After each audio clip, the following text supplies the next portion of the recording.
గత రెండేళ్లుగా అన్నదాత సంక్షేమమే ఎజెండాగా, వ్యవసాయాభివృద్ధే ధ్యేయంగా గౌరవ ముఖ్యమంత్రి శ్రీ నారా చంద్రబాబు నాయుడు గారి నాయకత్వంలో గౌరవ ఉప ముఖ్యమంత్రి శ్రీ పవన్ కళ్యాణ్ గారి సహకారంతో వ్యవసాయ రంగంలో ఎన్నో సంస్కరణలు, మరెన్నో విజయాలను నమోదు చేసింది కూటమి ప్రభుత్వం.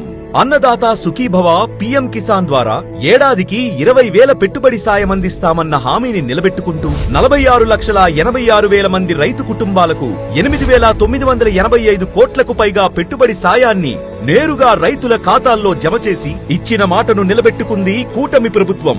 25.5 లక్షల మంది వ్యవసాయ విద్యుత్ వినియోగదారులకు 30,724 కోట్ల వ్యవసాయ విద్యుత్ సబ్సిడీ అందించి డ్రిప్, సోలార్, యాంత్రీకరణ సబ్సిడీలతో రైతుల సాగు వ్యయాన్ని తగ్గిస్తోంది. ప్రతి ఎకరాకు సాగునీరు లక్ష్యంగా పోలవరం, వెలిగొండతో పాటు కీలక సాగునీటి ప్రాజెక్టుల నిర్మాణాన్ని వేగవంతం చేస్తూ హంద్రీనీవా ద్వారా 52 టీఎంసీల నీటిని రాయలసీమకు అందించి జలధార, జలహారతి కార్యక్రమంతో నీటి భద్రతకు బలమైన పునాది వేసింది. పొలం పిలుస్తోంది కార్యక్రమం ద్వారా లక్షలాది మంది రైతులకు శాస్త్రీయ వ్యవసాయ పద్ధతులను చేరవేసింది. రికార్డు స్థాయిలో ధాన్యం సేకరణ చేపట్టి 24 గంటల్లోనే రైతుల ఖాతాల్లో చెల్లింపులు జమ చేస్తూ పొగాకు, మామిడి, కోకో, ఉల్లి రైతులకు 1,100 కోట్ల మార్కెట్ ఇంటర్వెన్షన్ ద్వారా రైతుల ప్రయోజనాలను కాపాడింది. ఆక్వా రంగ అభివృద్ధికి తోడ్పడుతూ 50,000కు పైగా ఆక్వా రైతులకు 1,372 కోట్ల ఆక్వా టారిఫ్ సబ్సిడీ అందిస్తూ యూనిట్ కు ₹50 విద్యుత్ సరఫరా చేస్తుంది.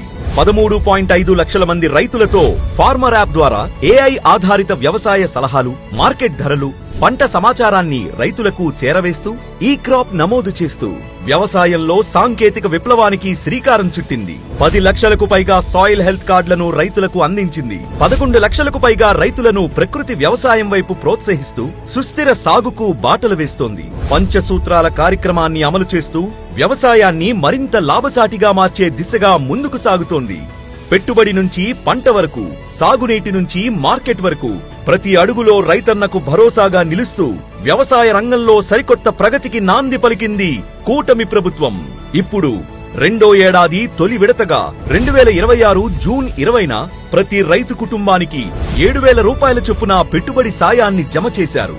అన్నదాత సుఖీభవ విజయవంతంగా రెండో ఏడాదిలోకి అడుగుపెట్టింది. ఇదే ప్రజల రెండేళ్ల నమ్మకం, అభివృద్ధి, సంక్షేమం.